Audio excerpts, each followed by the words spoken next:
that we know. And we will never know until we explore. For that, we need an attitude of exploration. It's almost going into the unknown. Imagine how Columbus must have traveled without knowing where he was going. And over the oceans and oceans and miles of ocean he explored.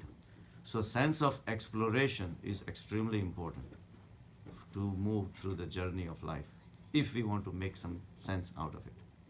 If not, life will flow by itself and will take you wherever it takes you. You came without any aim, without any goal, and you die without any aim, without any goal. So if you really want to understand, the sense of exploration is very important. Sense of curiosity is very important. Without curiosity, the new world does not open up for you. So these are all practical hints rather, the pointers that takes you ultimately to ultimate truth, if there is anything like ultimate truth, because there is nothing like ultimate truth, because ultimate truth means your exploration has stopped. If you are an explorer, you will be an explorer forever. Even Bhagavan Buddha said at the time of his death, he says, I have 14 more planes to cross. Buddha, out of all, said he had 14 more planes to cross before I reach somewhere. And even after that also, I don't know. So it's a journey into unknown. So curiosity and sense of exploration are extremely important. And the last one that's the most important is the strength. The strength to discard your old beliefs, the things that you have grown up with, that you have believed all these lives. If we can start looking with a sense of doubt, that is it really something correct, or it is something not correct, or it could be incorrect. You could be correct, you may not be correct. That's not the point. The point is you need a strength and your self-conviction that yes, I am ready to accept if I see the alternative source. If I can see another alternative avenue of further direction, then I should be able to. My belief should not be holding me at a fixed place. Am I ready to believe that I'm not gonna be Hindu at some point, or a Muslim, or a Christian? Any of these beliefs, are we ready to drop them? So these three things are the most important things.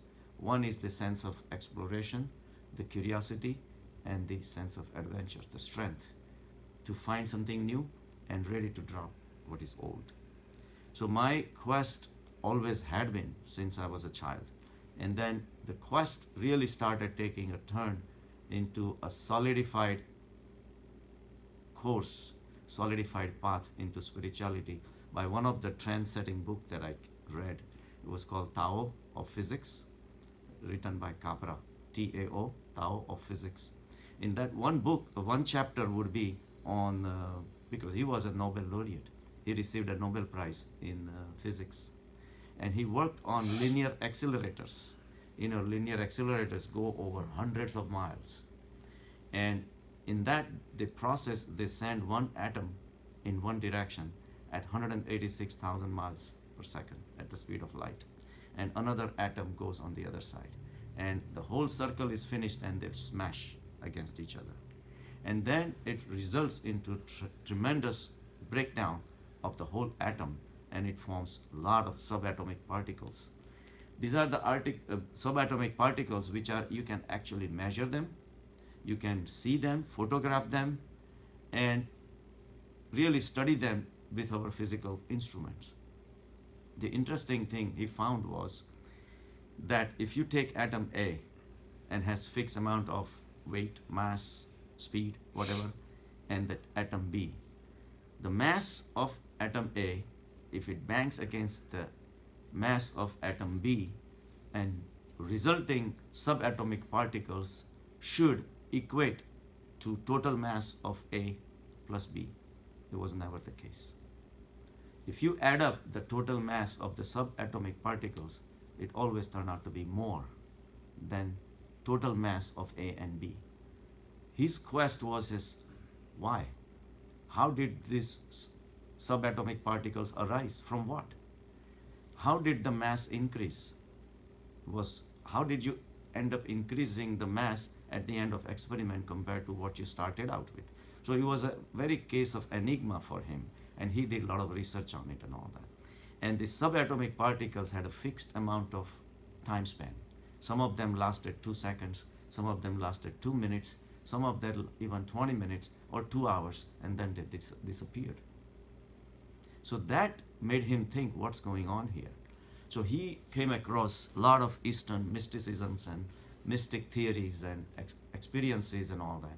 So his book, Tao of Physics, was a very like a trendsetter for me. One chapter would be on physics. He will explain all the complex behaviors and the experiments and phenomena.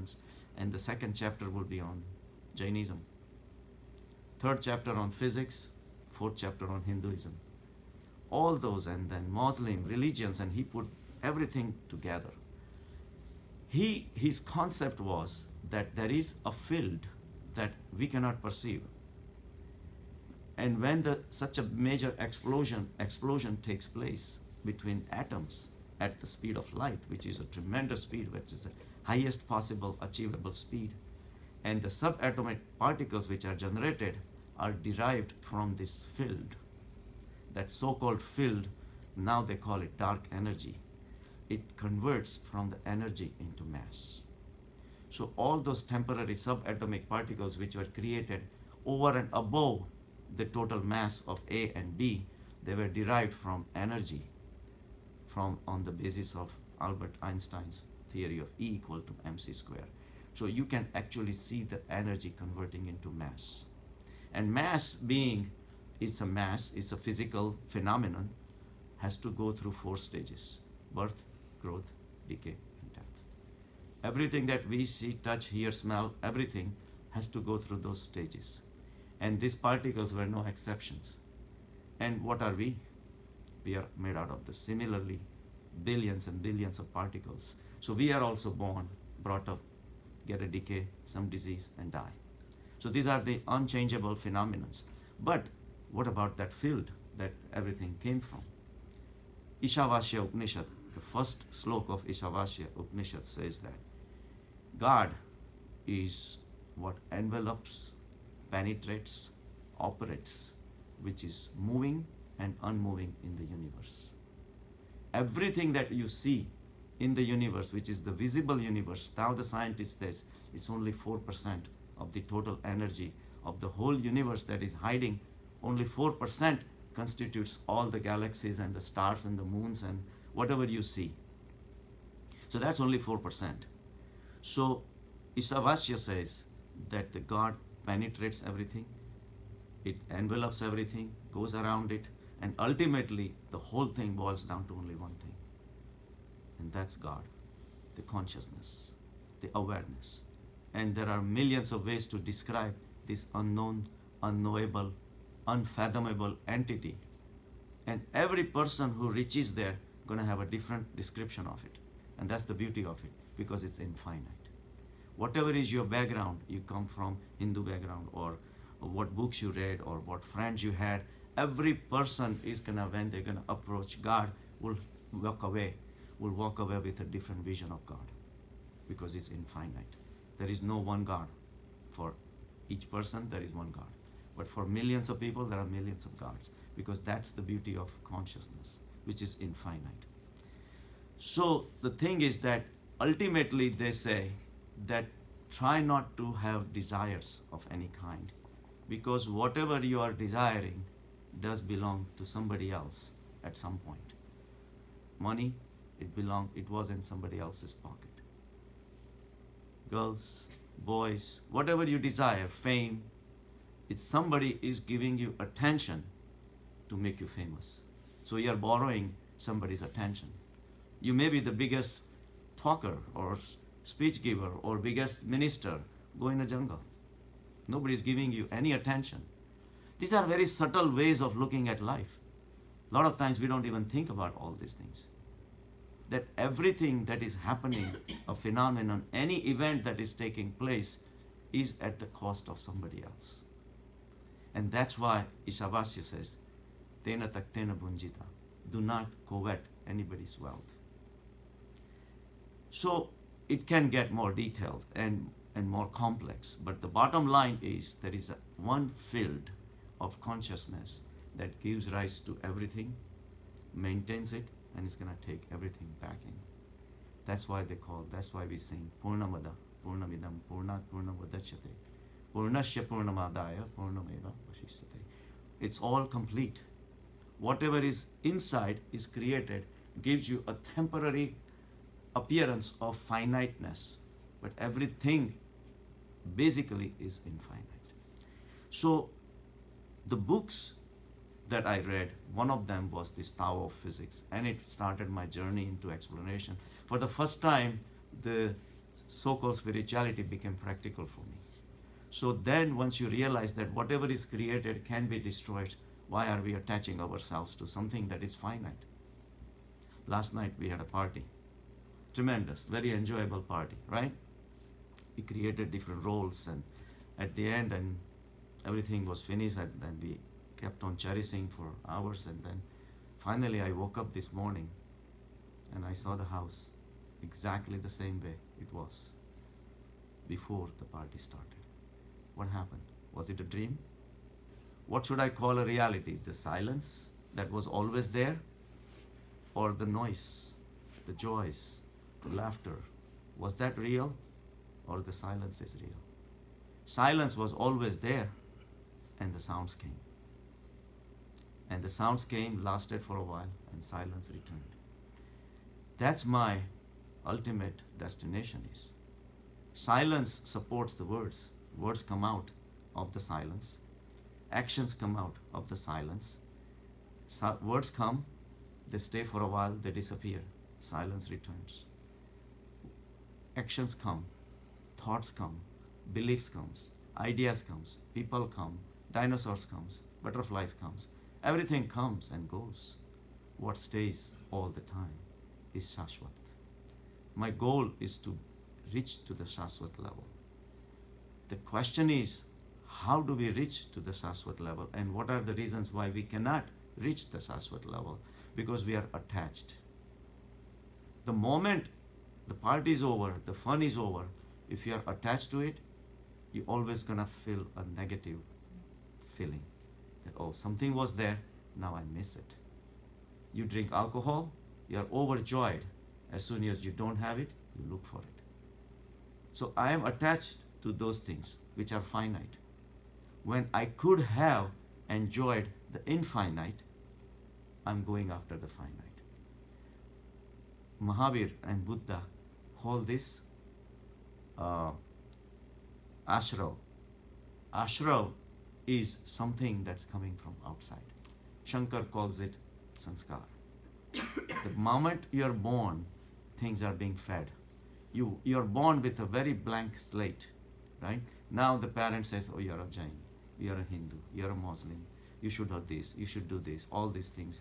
Roles are created, roles are taken, roles are played, all these things, and we consider this as a finite thing, an ultimate thing, and we die with it.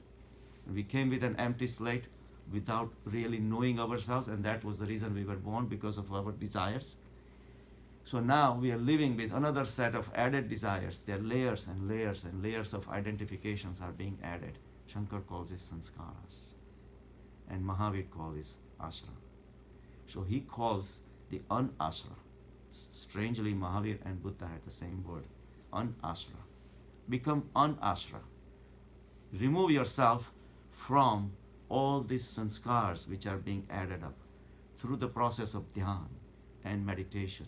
You start identifying what came from outside and what is still here if we disidentify yourself with it. So there is a choice you have every single second to really understand what is really yours, what is always gonna be yours versus what is not yours, and what can be yours right now and what will be not yours somewhere down the road. The body that you have is yours right now. You can call it yours, but someday it will not be yours. And we know that. We did not remain a 5-year-old all the time. Everything changed. Hairs came, hairs went, height came, height then went down. And a lot of times I check people's heights and he said, Doc, I used to be 5'8". I said, sorry, the scales don't lie. I shrunk. I said, yes, you did. There is always a giving that is happening, and something, entity, is taking it away. There is something called apoptosis that is built into our cells. Say that again. Apoptosis, apoptosis. It's a built-in. There's a chain of what are there? Is the mitochondria, not mitochondria, the chromosomes. At the end, there is apoptosis built into it. It's printed right from your birth. Through that apoptosis, you start withering away. And when that chain runs out, you die. It's simple as that. It's all magical. The more you study medicine, it becomes fascinating. But that's further going into medicine. But that's the beauty about it, that whatever is created will be destroyed. So how do we develop a sense, a wisdom to know the difference? When we realize that what is not ours is not going to be ours, in the very quiet moments of dhyan and meditation, you can start seeing these differences. These are very subtle differences. You never thought that being famous was borrowed, right? All time we were happy because we were drunk. We were drunk with the famousness. People recognizing you. Wherever you go, they appreciate you, this and that. All that is borrowed. It's not yours. Someday it can turn the other way. Same people who threw the flowers could throw the stones. But either situation, if you had found the Purnamada state, you will never be regretting.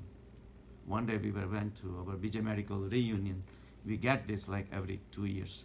And I'm always considered king of jokes, so I always tell a lot of jokes and all that. So until like 2-3 years, everybody said, very shiny, let's hear the jokes and all that, right? So all of a sudden there is another friend came, Vinit from Georgia. He never had joined before. But now this guy really cracks jokes and all sides, and really beautiful jokes. So people say, we're going to take your crown away, the jokes king, and give it to Vinit. I said, no problem. You are the one who gave me. You are the one who taking back. No problem. I'm fine. So that state, we have to learn how to develop. There is a very famous book, which I think everybody should read. I just ordered from Amazon. It's written by a guy named Frankl, Frankl. He was in a concentration camp in Auschwitz when Hitler put all the Jews in the camp. He lost his family, his parents. He saw them dying. He saw his children dying, his wife dying, and one sister left. And that also whereabouts he didn't know, but all he knew that she's alive.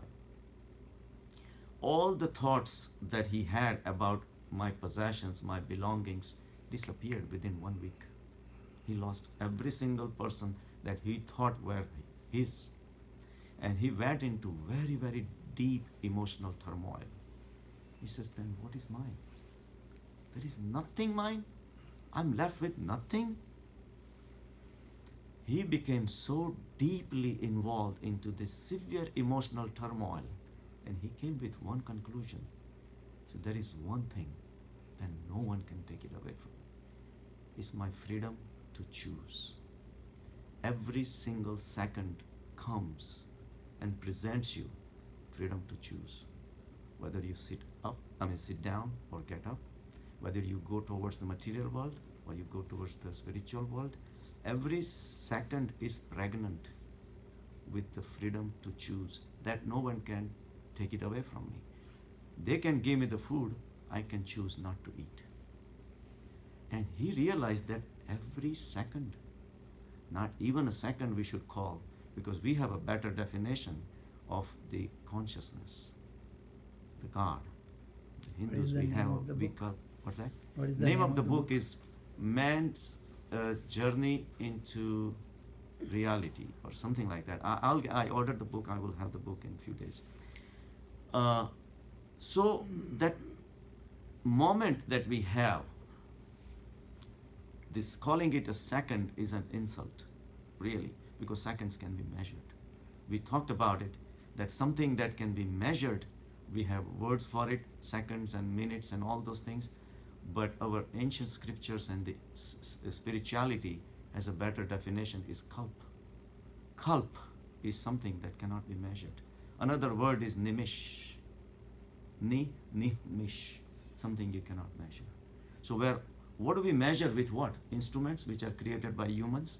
And then how do the instruments were created? With mind, intelligence, everything.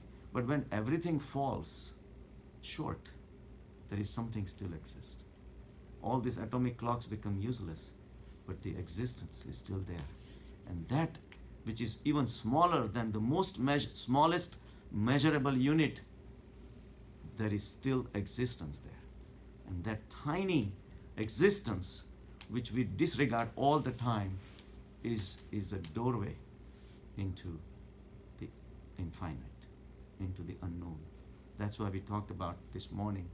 When we take a deep breath and we breathe out, we are doing the act of exhalation. And when we breathe in, we are doing the act of inhalation. So there is inhalation is they call purak, and exhalation they call rechak, but the steps in between, where we're not breathing in or breathing out. Just like a boat, we're jumping from one boat to another. We are not in either boats, and we still exist. So that tiny fragments of kumbhak, and there is antar kumbhak when you inhale and not breathe, and when you exhale is baya kumbhak. Those kumbhaks, Shunya. shunya Baya state. kumbha is shunya. That's the state from where Emptiness. you can jump into the infinite. So every moment is pregnant, and when we ask, where is God? Are we stupid or what? We have never explored within us to find these subtle pleasures of life. God is with us every single kalpa. I shouldn't even say seconds, because second really does not do the justice to the existence, which is so big, so infinite. So the thing is, we get carried away by the dynamic world that is outside. Either we like something or we dislike something. We have rag, we have dvesh, we have hatred, we seek pleasures, we seek fame, we seek alcohol, we seek drugs. All this seeking keeps us oriented to the outside. For that we need to utilize our body, we need to utilize our mind, and what the mind can measure, seconds. And seconds are going all the time, and they're gonna be finite. So that's why we remain finite all the time. We go after the finite objects. Our vision is material because matter is finite, our body is finite, our life is finite. That's why we are afraid of death, because we are finite. We are afraid we're gonna die someday because we attach ourselves to the body, which is finite. We attach to our mind, or we get insulted when somebody doesn't like our ideas, and we never go beyond all these things. That's why our life is full of greed, anger, hatred, sufferings.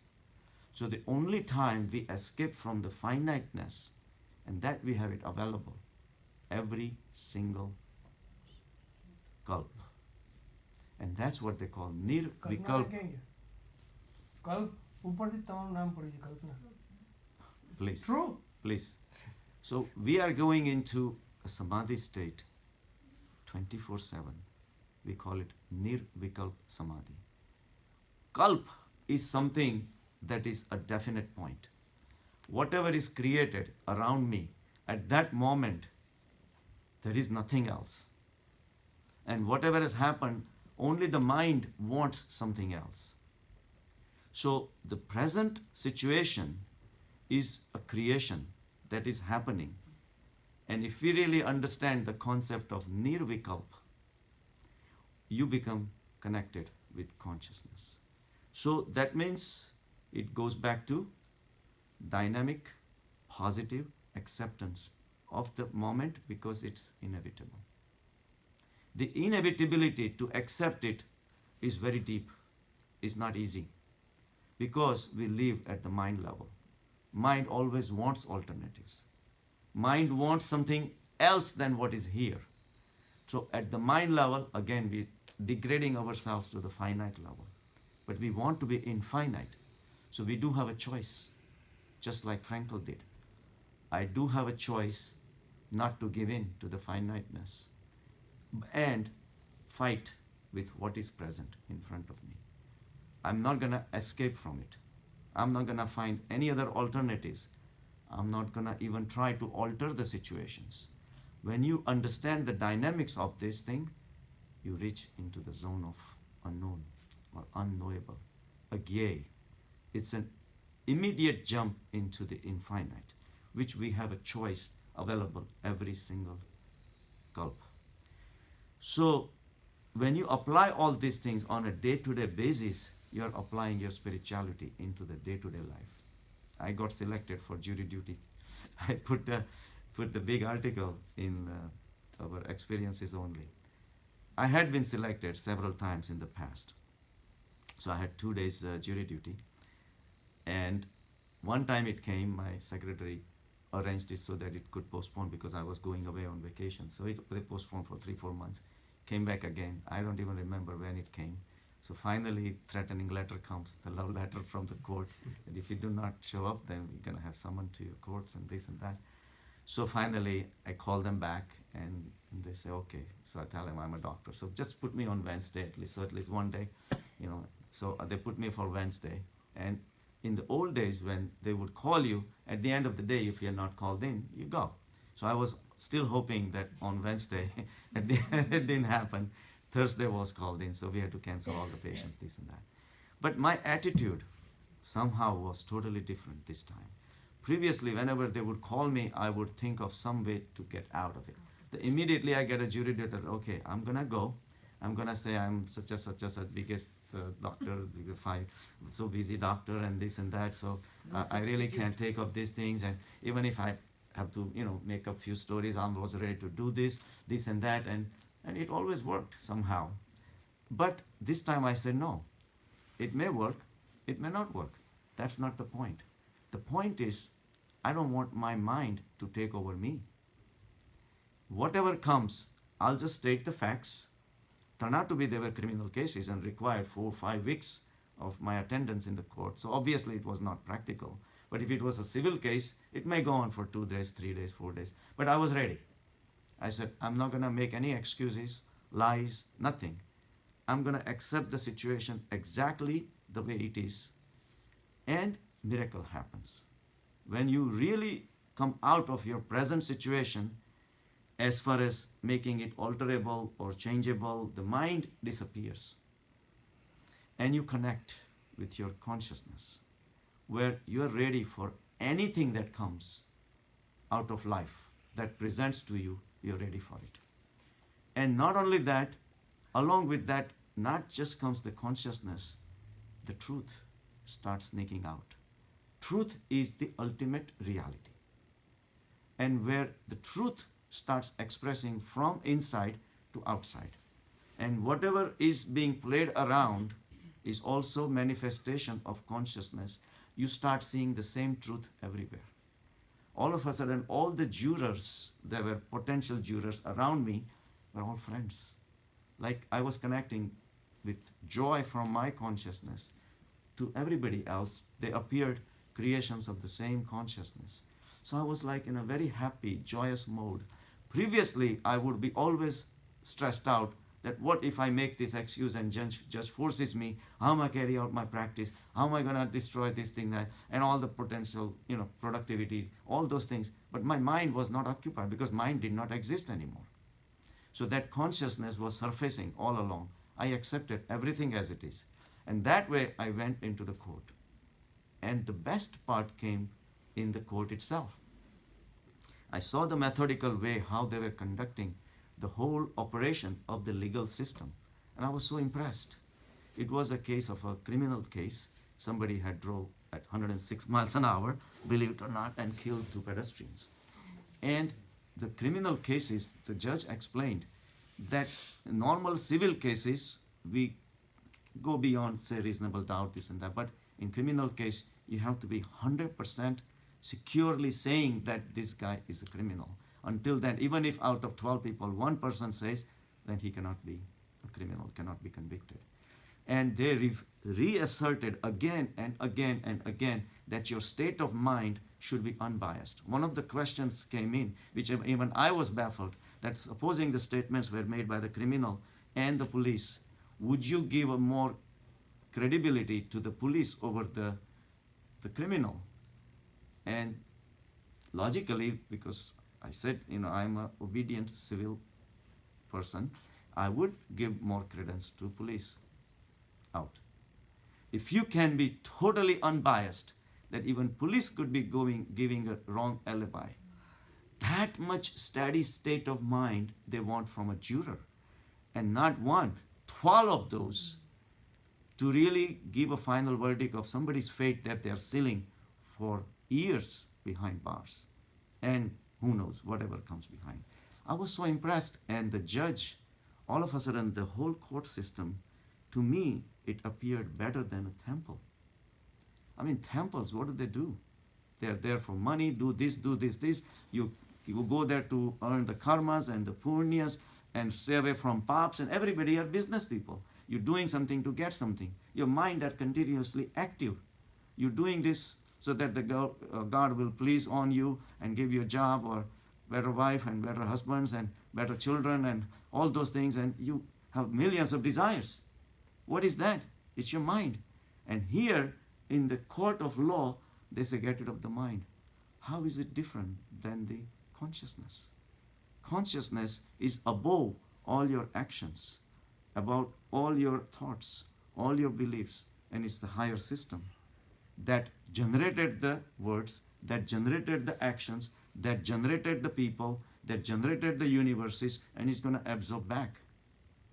Purnamada, Purnamidam. I saw the ultimate consciousness acting through the legal system in our, and not just one case. There are millions of cases being tried all over the country, and thousands, hundreds of thousands of court systems. They all follow that, because I went for 3 cases. Each court was presided by different judge, exactly the same thing they were following. So I had, and granted there are millions of people taking advantage of the legal system, but that's not the point. This was a beautiful experience that I went through, and I really came out very strong feeling about the legal system. Legal system affects your physical actions, but that's where this drop, that they will stop. The buck stops there. You can commit a murder, then the legal system is there. But we go higher. You can have a different experience also. Yeah. What you have experienced, that's not ultimate truth. You can have different experience also. Agree. Yeah. And that's what I'm talking about. Yeah. So the thing is that in the legal system, if you commit a murder in a physical world, you can be tried. But the spiritual system goes way beyond. To even have a thought of committing a crime is punishable. So those subtle things comes only when you go deeper. And the generation of thoughts, because thoughts are towards actions, forms, the physical universe, and everything. So that's a spiritual suicide. Only when you transcend your mind and go into the samadhi state, the thoughtless state, and thoughts are going to come, because we have created, we have generated, and we have gathered all these sanskaras for decades since we were born. All those things take time to negate and walk away from it. But ultimately you do reach to a state which is a thoughtless state, where even a thought comes, it becomes an issue. And your definitions of committing a crime, not in a negativistic way, but in a positive way. Like if a thought comes which is negative, attached towards the fame or drugs or whatever you're trying to get from the world, if a little bit of wrinkle comes in a thought form, it becomes a major issue. And then you try to correct yourself. That's how the whole process goes on. But ultimately you remain to a spot where you become in a totally unbiased sthita prajna state. That is the state in a thoughtless field. That is the progenitor of all this that is visible, non-visible, everything else. Purnamada. Thank you. હું કલ્પનાબેનને એટલું કહેતો હતો કે